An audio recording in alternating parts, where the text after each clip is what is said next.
Sebuah kisah terbaik anak bangsa Indonesia bertutur tentang perjalanan kehidupan anak manusia di zaman kerajaan Tanah Jawa melalui sentuhan sejarah dan fiksi yang nyaris sempurna. Dengan bangga kami persembahkan satu di antara karya terbaik dari Esa Mintarja yang berjudul Kisah Jejak di Balik Kabut. Pada kesempatan yang sangat baik ini, kita masuk pada episode yang ke-174. Selamat menikmati.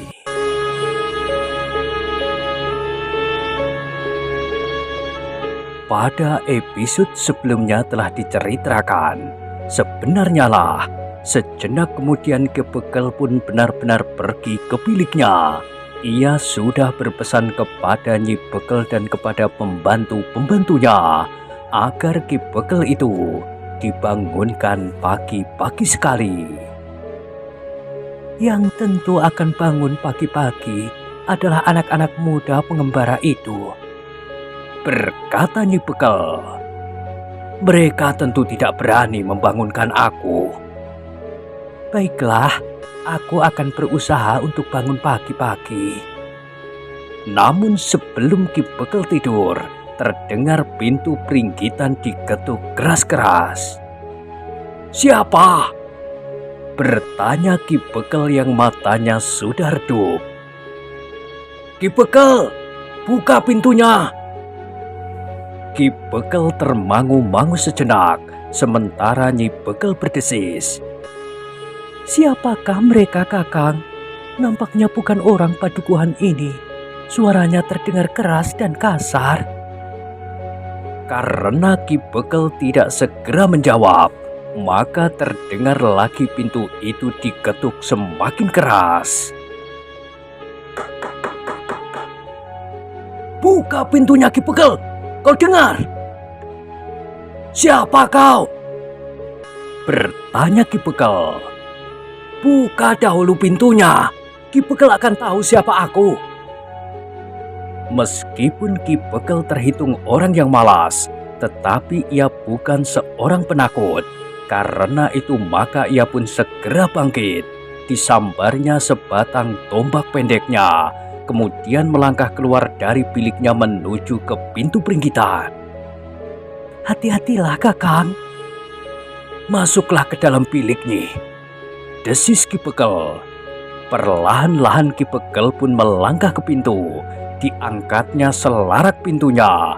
Kemudian ditariknya sindik kayu di atas daun pintu itu. Dengan cepat Ki Bekel itu meloncat surut. Demikian pintu terbuka. Maka Ki Bekel itu pun melihat beberapa orang berdiri di belakang pintu. Orang-orang itu belum pernah dilihatnya sebelumnya.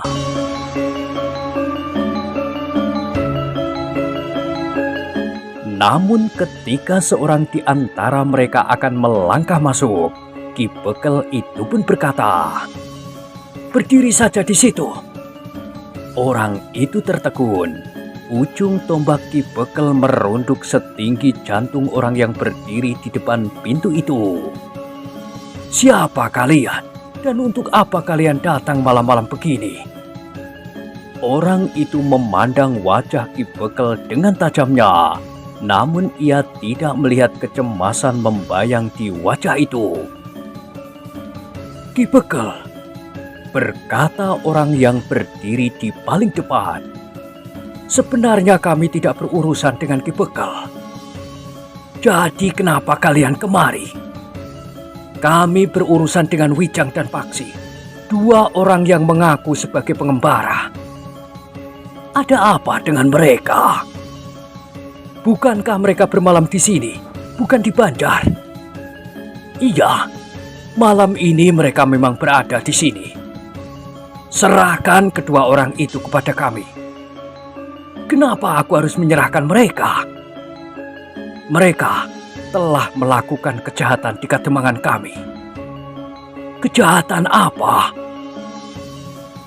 Sebenarnya mereka tidak hanya berdua, Tetapi kawan-kawannya ada sekitar 4 orang. Mereka telah mengambil dengan paksa barang-barang milik beberapa keluarga di Kademangan kami. Kademangan mana, Kisanak?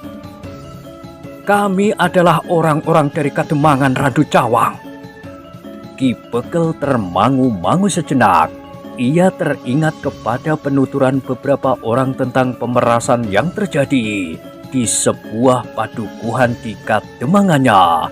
Bahkan Ki Demang pun telah membenarkannya.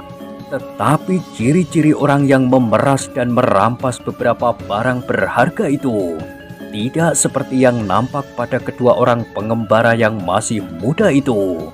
Apalagi menilik sikap keduanya serta kesediaan mereka membantu menyelenggarakan perubahan di padukuhan itu. Apakah nanti akan berhasil atau tidak? Bukanlah soal. Tetapi keduanya telah menyampaikan gagasan yang masuk akal bagi kesejahteraan padukuhan itu. Kisanak, berkata Ki Bekel, menurut pengamatan kami, tentu bukan kedua orang pengembara yang bermalam di sini.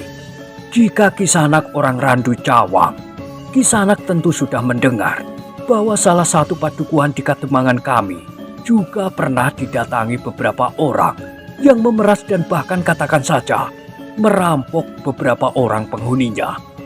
Tetapi ciri-ciri dari para perampok itu sama sekali tidak sama dengan ciri-ciri kedua orang anak muda yang sekarang bermalam di rumahku ini. Kami akan bertemu dengan mereka. Baik, tetapi kalian harus berjanji bahwa kalian tidak akan bertindak sendiri. Akulah Bekel di sini. Segala sesuatunya akulah yang memutuskan. Ki Bekel, peristiwa kejahatan itu terjadi di Kademangan kami. Karena itu, maka kami akan minta untuk membawa kedua orang itu ke Kademangan kami. Jika yang datang Ki Demang Randu Cawang, atau Ki Jogoboyo, atau Bebahu Randu Cawang, yang hampir semuanya sudah aku kenal, maka aku akan menyerahkannya. Tetapi aku belum mengenal Kisanak. Bahkan aku belum mengenal seorang pun di antara kalian. Padahal aku banyak mempunyai kenalan di Randu Cawang.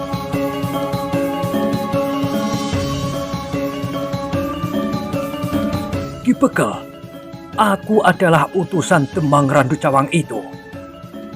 Sudah aku katakan, jika yang datang Bebahu Randu Cawang, yang hampir semuanya sudah aku kenal, maka aku akan menyerahkan mereka berdua.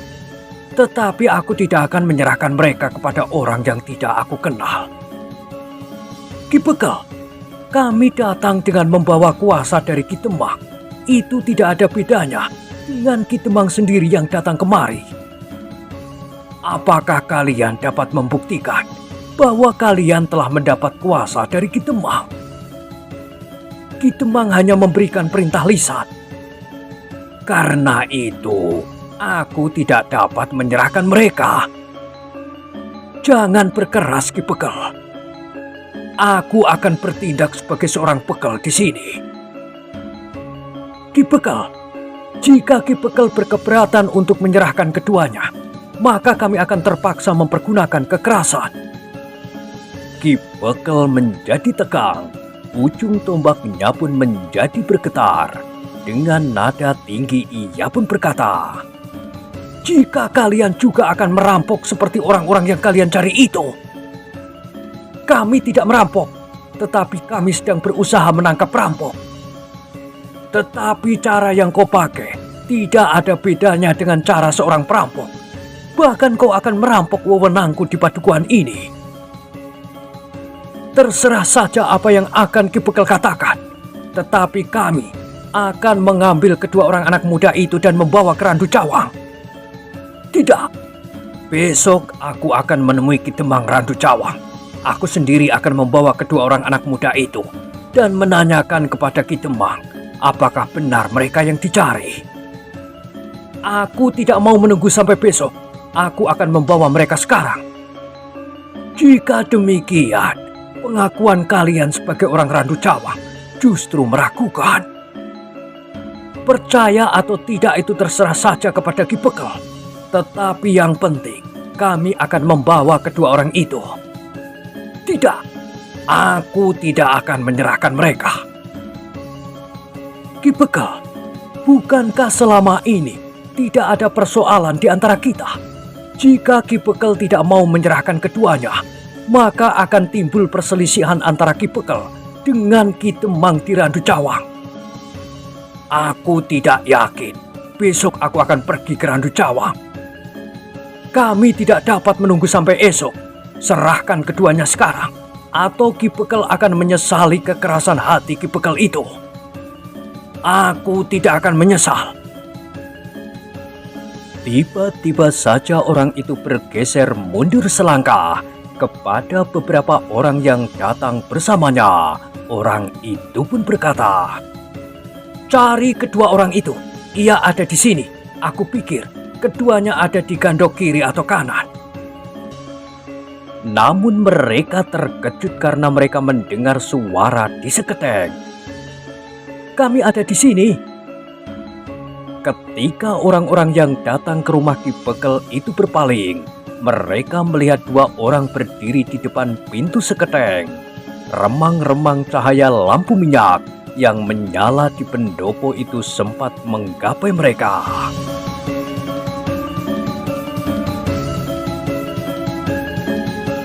Kisanak, terdengar suara Wijang. "Kami sama sekali tidak pernah melakukan perampokan sebagaimana kalian tuduhkan. Jika saja Ki Bekel meragukan bahwa kalian orang-orang Randu Cawang, maka kami pun akan menyatakan bahwa kami berkeberatan untuk ditangkap dan dibawa ke Randu Cawang. Sebaliknya, jika Ki Bekel tidak meragukan kalian, maka kami akan melakukan apa saja yang diperintahkannya." "Setan kau!"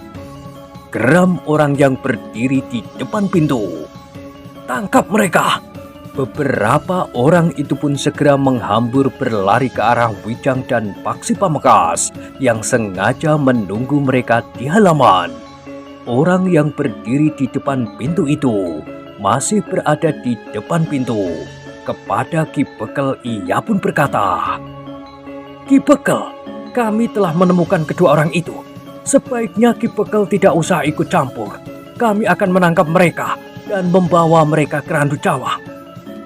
Orang itu tidak menunggu jawaban, namun orang itu pun segera berlari pula ke pintu seketeng. Demikian orang itu meninggalkan pintu peringgitan, maka Ki Bekel pun segera meloncat keluar. Dilihatnya beberapa orang itu telah mengepung Wijang dan Paksi Pamekasan. "Menyerahlah," berkata orang yang telah menemui Ki Bekel di muka pintu peringgitan. Seorang yang berkumis lebat tetapi berjanggut tipis dan jarang. Ki Bekel yang masih berdiri di pendopo itu melihat Wijang dan Paksi Pamekasan yang berdiri di dalam kepungan orang-orang yang tidak dikenal itu berdiri berdampingan. Nampaknya keduanya sama sekali tidak menjadi cemas melihat orang-orang yang garang mengepung mereka. "Jika kalian menyerah, kami masih akan mempertimbangkan banyak hal tentang kalian berdua. Kalian akan mendapat banyak pengampunan, sehingga hukuman kalian akan menjadi sangat ringan," berkata orang berkumis lebat itu. "Kami tidak memerlukan pengampunan karena kami tidak bersalah," jawab Wijang. "Kalian tidak akan dapat ingkar. Hanya orang-orang yang merasa bersalah saja yang minta diampuni kesalahannya. Sementara itu, kami merasa tidak pernah berbuat sesuatu yang dapat dianggap satu kesalahan. Jika di sini kami menyampaikan gagasan untuk membuat saluran air, bukankah itu bukan satu kesalahan? Kami tidak berbicara tentang saluran air. Aku yakin bahwa kalian datang karena saluran air itu, bukan karena perampokan yang terjadi di Randu Cawang. Meskipun kalian mengaku orang-orang Randu Cawang, jika persoalannya adalah perampokan di Randu Cawang, di antara kalian tentu ada satu atau dua orang bebahu. Tapi ternyata tidak ada di antara kalian yang dapat mengaku bebahu Randu Cawang, karena Ki Bekel mengenal semua bebahu di Randu Cawang itu." "Persetan dengan iguanmu," Kalian tentu datang untuk menangkap kami dan mungkin untuk menyakiti kami karena kalian yakin bahwa kamilah yang telah melontarkan gagasan untuk membuat talang air itu. Dugaan yang tepat, sahut Ki Bekel yang berdiri di pendopo dengan tombak di tangan. Agaknya mereka datang karena rencana itu. Aku pun menjadi semakin yakin bahwa mereka bukan orang-orang Randu Cawang. Aku tidak peduli, berkata orang yang berkumis lebat itu. Keduanya harus ditangkap dan dibawa ke Randu Cawang. Lalu katanya kepada kawan-kawannya, tangkap mereka. Jika mereka melawan, mereka harus ditundukkan. Jika karena itu maka mereka terluka, itu adalah salah mereka sendiri. Kawan-kawannya tidak menunggu terlalu lama. 5 orang bergerak serentak menyerang Wijang dan Paksi Pamekasan. Sementara orang yang berkumis lebat itu berdiri termangu-mangu. Agaknya ia sedang mengamati Ki Bekel. Jika Ki Bekel itu akan ikut campur. Ki Bekel berdiri dengan tegang menyaksikan Wijang dan Paksi Pamekasan berloncatan membela diri. Namun Ki Bekel mengurungkan niatnya untuk turun ke arena ketika ia menyaksikan bagaimana Wijang dan Paksi Pamekasan menghadapi kelima orang laki-laki yang garang yang mengaku datang dari Randu Cawang itu.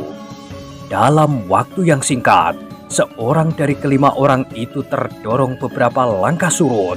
Bahkan orang itu tidak lagi mampu mempertahankan keseimbangannya sehingga jatuh terbanting.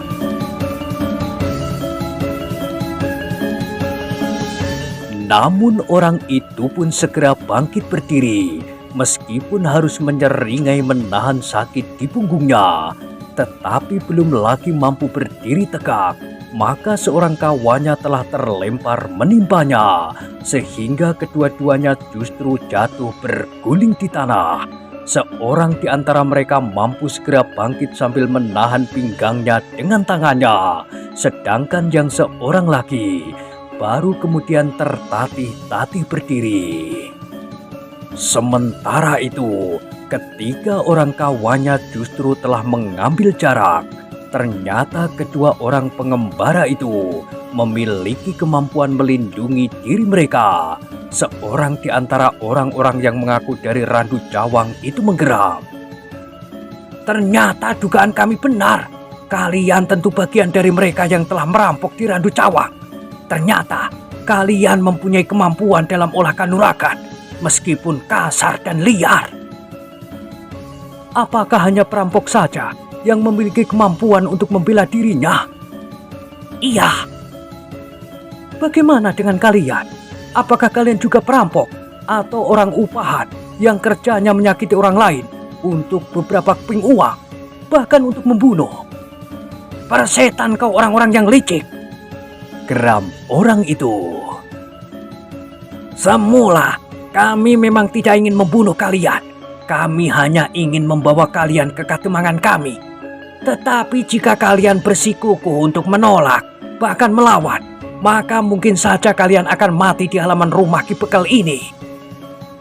Aku akan menjadi saksi, berkata Ki Bekel yang telah melihat kemampuan Wijang dan Paksi Pamekasan. Siapapun yang mati tidak akan menjadi persoalan. Tidak akan ada yang dianggap bersalah karena pembunuhan. Apalagi karena aku meragukan bahwa kalian benar-benar orang Randu Cawang.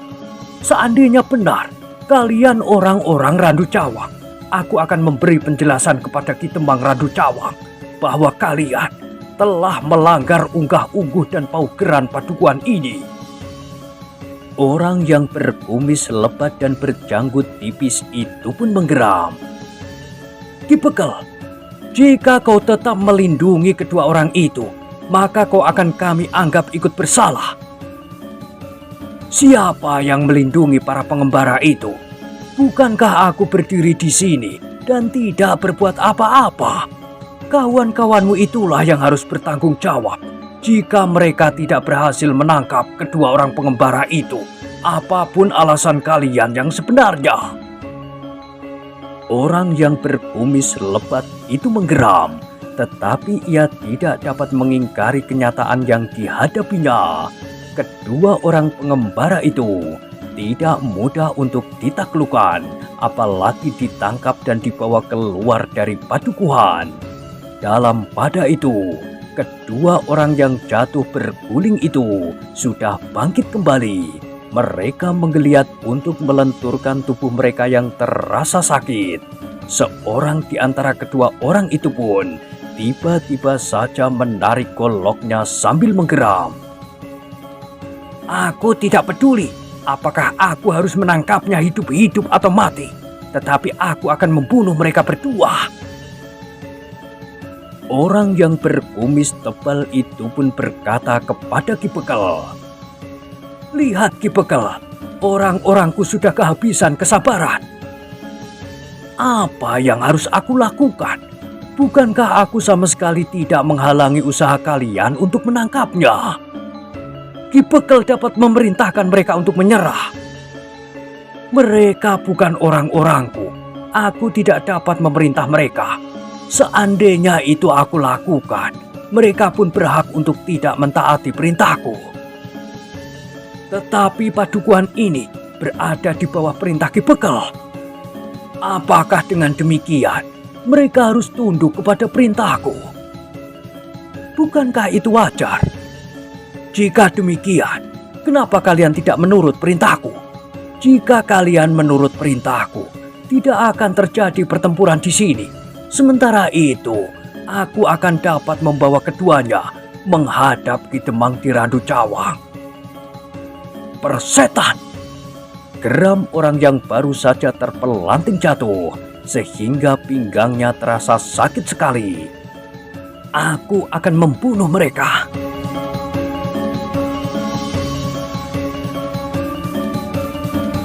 Kelima orang itu pun telah menarik senjata mereka masing-masing. Agaknya mereka benar-benar merasa tersinggung karena mereka berlima tidak segera berhasil menguasai kedua orang pengembara itu.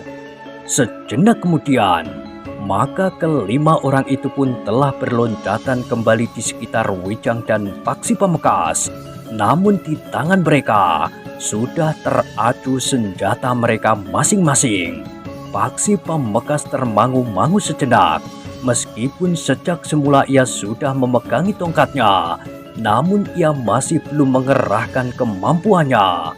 Tetapi menghadapi lawan-lawannya yang mengacu-acukan senjatanya, maka tongkat Paksi Pamekasan pun berputar semakin cepat. Dalam pada itu di kedua belah tangan Wijang pun telah tergenggam sepasang pisau belatinya. Ketika kedua lawannya mulai menyerang, maka sepasang pisau belati di tangan Wijang itu pun mulai berputar seperti baling-baling.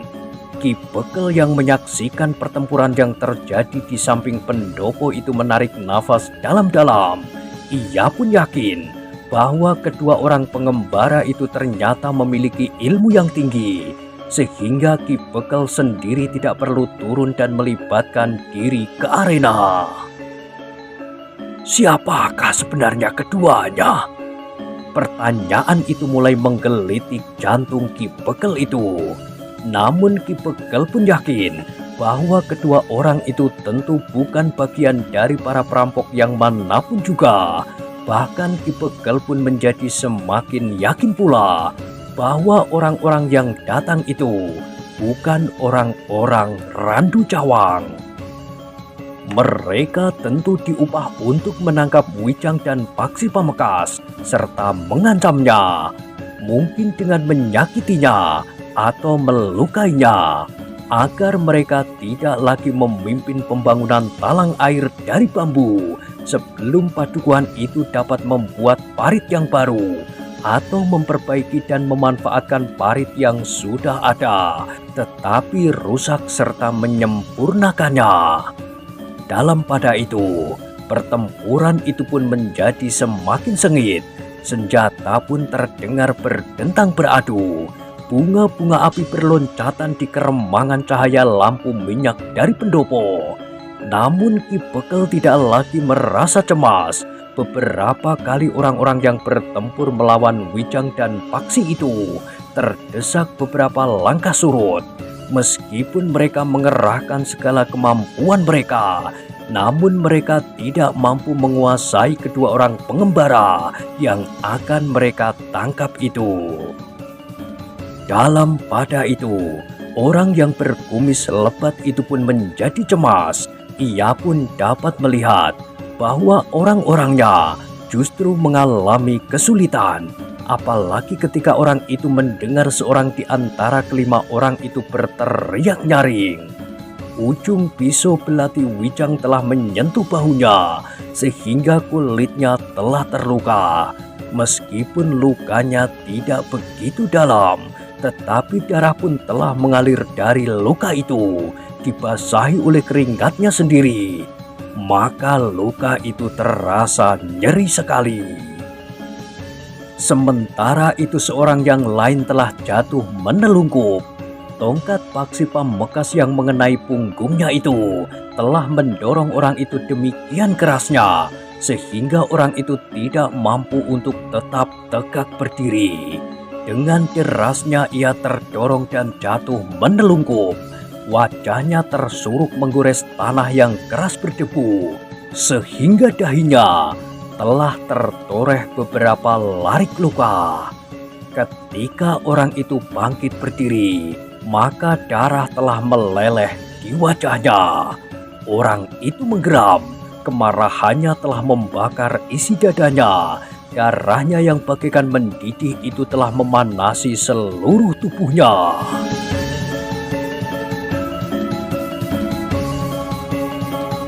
Sementara itu, orang yang berkumis lebat yang masih berdiri di luar arena pertempuran itu menjadi berdebar-debar. Ia harus berbuat sesuatu untuk membantu orang-orangnya. Dua orang pengembara itu harus berhasil ditangkap. Bahkan menilik suasananya, agaknya orang-orangnya hanya dapat menangkap mati kedua pengembara itu. Ketika ia melihat Ki Bekel yang memperhatikan pertempuran itu dengan segenap perhatiannya, maka timbullah gagasannya untuk mempergunakan Ki Bekel sebagai alat untuk memaksa kedua orang pengembara itu agar mereka menyerah.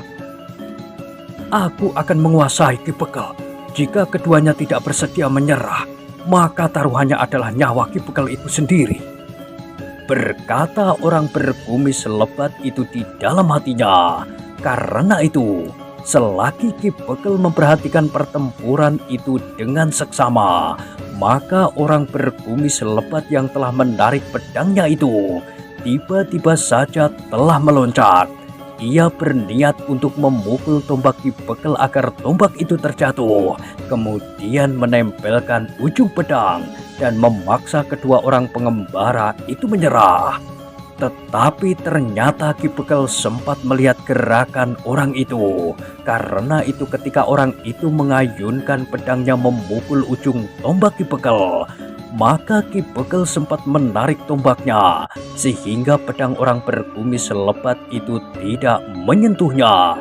Namun justru karena gerakan yang tiba-tiba, maka Ki Bekel pun tidak mampu lagi memperhitungkan gerak naluriahnya. Tiba-tiba saja tombaknya menggeliat.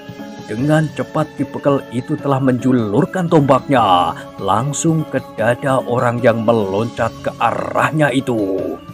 Terdengar orang yang berkumis lebat itu berteriak, kemudian mengumpat dengan kasarnya. Namun suaranya pun segera patah di kerongkongan. Orang itu pun terjatuh di tanah seperti sebatang pisang yang roboh. Sekali orang itu menggeliat, namun kemudian ia pun terdiam untuk selama-lamanya. Ki Bekel pun segera meloncat dan berjongkok di sampingnya. Ketika ia meraba leher orang itu, maka tidak ada lagi tanda-tanda kehidupannya. Aku tidak sengaja membunuhnya, desis Ki Bekel yang menjadi sangat gelisah. Dalam pada itu, kelima orang yang bertempur melawan Wijang dan Paksi Pamengkas pun melihat bahwa orang yang berkumis lebat itu telah terbunuh. Karena itu, maka mereka merasa bahwa tidak ada gunanya untuk bertempur terus. Mereka pun merasa bahwa kedua orang yang mereka hadapi itu ternyata adalah orang-orang yang berilmu tinggi. Karena itu, maka seorang di antara mereka pun segera bersuit nyaring untuk memberikan isyarat kepada kawan-kawannya agar mereka serentak melarikan diri dan berpencar ke arah yang berbeda-beda.